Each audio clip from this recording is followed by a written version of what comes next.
గౌతమ్ తన మనసులో మాట చెప్పిన తర్వాత అహల్య కూడా తన మనసులో మాట డైరెక్ట్గా చెప్పకుండా ఒక లెటర్ రాసి పెడుతుంది. ఈలోపు లెటర్ రాసి పెట్టిన తర్వాత తెల్లారిసరికల్లా ఇంట్లో రంగరంగ వైభవంగా ఒక పెళ్ళి ఎలా జరుగుతుందో అలా డెకరేషన్ చేస్తారు. ఈలోపు వెంటనే అవంతిక, కార్తీక్, భానుమతి ముగ్గురు కలిసి దరిద్రం ఇక్కడే కనిపిస్తుంది, అసలు ఇలాంటి చూడాల్సి వస్తుందని కూడా కల్లో కూడా అనుకోలేదు. ఎప్పుడైనా ఇలా మా పెళ్లి రోజుకు ఇలా గ్రాండ్గా నాన్న ఏర్పాట్లు చేశారా బామ్మ అన్నట్టుగా మాట్లాడుతూ ఉంటుంది అవంతిక. కొన్ని దరిద్రాలు ఇలాగే చూడాల్సి వస్తుంది, ఇప్పుడు ఏం మాట్లాడని పరిస్థితి అని చెప్పేసి ఈ విధంగా భానుమతి అంటూ ఉంటుంది. ఇక్కడ మాత్రం గిఫ్టులన్నీ వచ్చే వాళ్ళకి ఇవ్వడానికి గిఫ్ట్ ప్యాక్ చేస్తూ ఉంటారు అర్జున్ ప్రసాద్, సుభద్ర.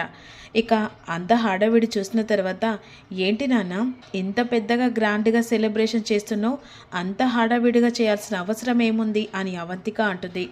ఏం మాట్లాడుతున్నావమ్మా, ఏంటి కోడలుగా తనని పరిచయం చేసి ఎన్ని కష్టాలు ఎన్ని బాధల నుంచి బయటపడ్డదానికి కనీసం ఈ సంతోషాన్ని కూడా లేకుండా ఎలా చేయాలనుకుంటున్నాం. అందుకనే ఈరోజు వాళ్ళ పెళ్లి రోజు కాబట్టి, కనీసం వాళ్ళ పెళ్ళి మనం చూడలేదు కాబట్టి అది కూడా అచ్చట తీరిపోతుందని ఇలా గ్రాండ్గా సెలబ్రేషన్ చేశాం. ఇలా చూడొస్తుందని కల్లో కూడా అనుకోలేదురా. ఎందుకంటే అది ఎవరికి పుట్టిందో తెలియదు, దరిద్రాన్ని తీసుకొచ్చి నెత్తి మీద పెట్టుకుందే కాకుండా దానికి ఇలాంటివన్నీ చేసి పెడుతుంటే అది మన నెత్తి మీద ఎక్కుని తాండవం ఆడుతుందిరా. అమ్మ, అహల్య గురించి ఇంకోసారి ఇలా పొరపాటుగా ఆలోచించి మాట్లాడకు. తన గుణం ఏంటో తెలుసు.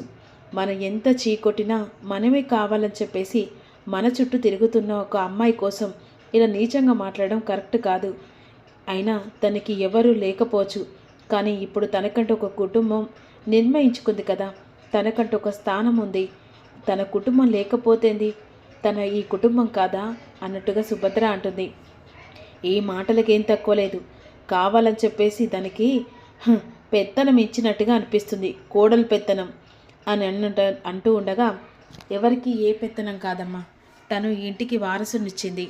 అలాంటప్పుడు ఆ వారసుడు అహల్య వల్లనే కదా ఇంట్లో అడుగుపెట్టాడు.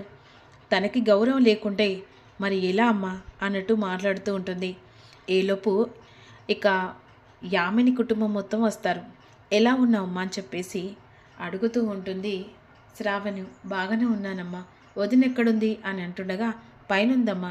ఈలోపు వెంటనే గౌతమ్ అహల్య చక్కగా రెడీ అవుతాడు. అక్కడ లెటర్ ఉంటుంది. ఆ లెటర్ అన్ఎక్స్పెక్టెడ్గా మిర్రర్లో చూసుకుంటుండగా వెంటనే లెటర్ని చూస్తాడు. ఏంటి లెటర్ అని చెప్పేసి ఓపెన్ చేసి చూసరికి అహల్య తన మనసులో ప్రేమను వ్యక్తపరిచి రాస్తూ ఉంటుంది. గౌతమ్కి ఐ లవ్ యూ చెప్తుంది. వెంటనే గౌతమ్ ఆ లెటర్ని చదివి చాలా మురిసిపోయి సంతోషంగా ఆగబట్టలేక ఎగురుతూ ఉంటాడు. అహల్య డోర్ పక్కన ఉంది గమనించి అహల్య చేపట్టుకొని లాగిస్తాడు. అహల్య గౌతమ్ ముంగటికొచ్చి సిగ్గుపడుతూ అలా భయంతో చూస్తూ ఉంటుంది. వెంటనే గౌతమ్ అహల్యని హగ్ చేసుకొని ఐ లవ్ యూ చెప్పంగా అహల్య కూడా గౌతమ్ని హగ్ చేసుకొని ఐ లవ్ యూ చెప్తుంది. ఈలోపు బంగారాజు, బాబు రెడీ అరా అని చెప్పేసి వస్తుండగా బంగారాజు వాళ్ళని చూసి చాలా మురిసిపోతూ కళ్ళల్లో నీళ్ళొస్తూ ఉంటాయి. కిందికి రమ్మంటున్నారు బాబు అనేసరికి ఇద్దరు భార్య భర్తలు కిందికి వస్తారు. వాళ్ళని చూసిన కోపంతో అతిథి చీదర కొట్టుకున్నట్టు చూస్తూ ఉంటుంది. అసలు ఇలాంటి చూడాల్సి వస్తుందని ఇక్కడికి రమ్మన్నవన్నట్టుగా యామిని వైపు చూస్తూ ఉంటుంది. ఇక్కడ వాళ్ళు పెళ్లి చేసుకోవడం, మళ్ళీ తాళి కట్టడం ఇదంతా జరిపించాలని అర్జున్ ప్రసాద్, సుభద్ర అనుకుంటారు. మళ్ళీ గౌతమ్ అహల్య మెల్లో తాళి కట్టమని ఆ పెళ్లి చూడలేదన్నట్టుగా మాట్లాడేసరికి అంగరంగ వైభవంగా పంతులు గారిని పిలిపించి వాళ్ళ పెళ్లి జరిపిస్తారు. పెళ్లి జరిపించిన తర్వాత అందరూ చూస్తుండగా అతిథి మాత్రం తను కోపంగా రియాక్ట్ అవుతూ వాళ్ళని చంపేంత కోపంగా చూస్తూ ఉంటుంది. ఒకరికొకరు తలంబరాలు పోసుకుంటూ మళ్ళీ పెళ్ళి ఎలా జరుగుతుందో యాసిటీగా అలా చేస్తారు.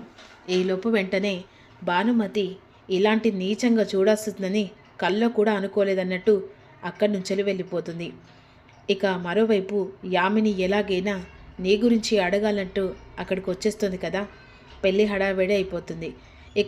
ఇక్కడ ఇందిరా గురించి వస్తువులు తీసుకొని వచ్చేస్తారు ఆర్మీ వాళ్ళు.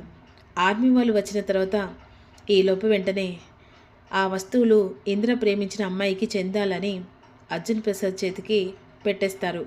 ఇంద్ర అమ్మాయి ప్రేమించింది అహల్య. అప్పుడు ఇక ఇక్కడ అతిథి మాత్రం షాక్ అయిపోతుంది. ఇంద్ర ప్రేమించిన అమ్మాయి గురించి అసలు తను ఎక్కడుంది అన్నట్టుగా ఆలోచిస్తూ ఉంటుంది. తన గురించి ఎలాగైనా తెలుసుకోవాలన్నట్టు ఇక ట్రై చేయడానికి నిర్ణయించుకుంటుంది. ఇక్కడ అహల్య కంగారు పడుతూ ఉంటుంది.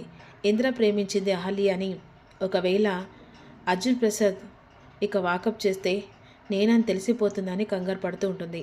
ఇక్కడ వీళ్ళ పెళ్లి రోజు వాళ్ళు విషయం చెప్తుండగా తినని ఎక్కడో చూశానని చెప్పేసి వచ్చిన ఇక ఆర్మీ పోలీసు చూసి గుర్తుపట్టినట్టు మాట్లాడుతూ ఉంటాడు.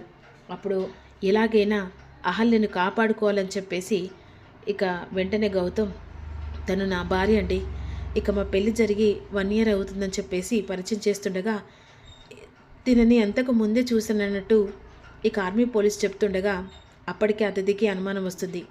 అహల్యను అసలు ఎక్కడ చూశాడు అని ఎలాగైనా నిజాన్ని కనుక్కోవాలని చెప్పేసి అనుకుంటుంది. ఇక వాళ్ళు తనకి అమ్మాయికి చెందాలని చెప్పేసి వస్తువులు ఇచ్చిపోతారు.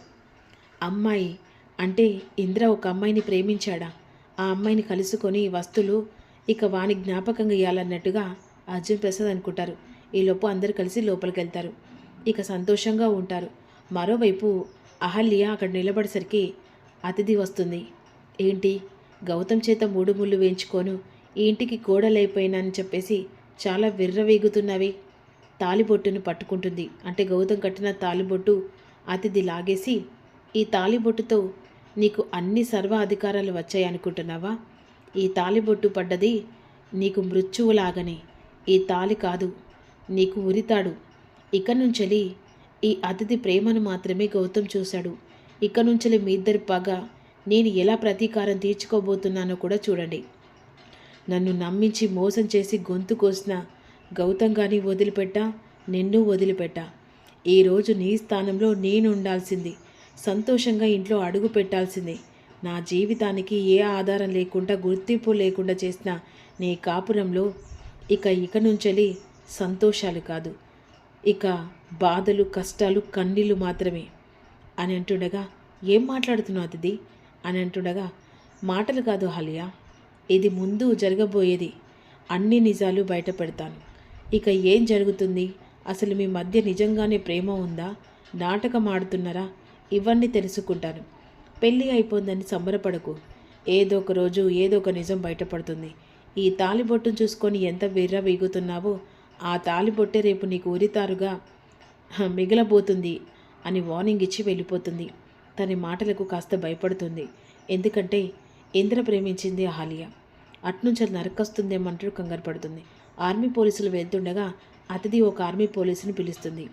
ఇంద్ర ప్రేమించిన అమ్మాయిని గుర్తుపట్టారా అని అంటుండగా, ఇందాక ఆ అమ్మాయి గౌతమ్ పెళ్లి చేసుకున్నాడు కదా, ఆ అమ్మాయి ఒకప్పుడు కాశ్మీర్కి వచ్చినట్టుగా అనిపించింది.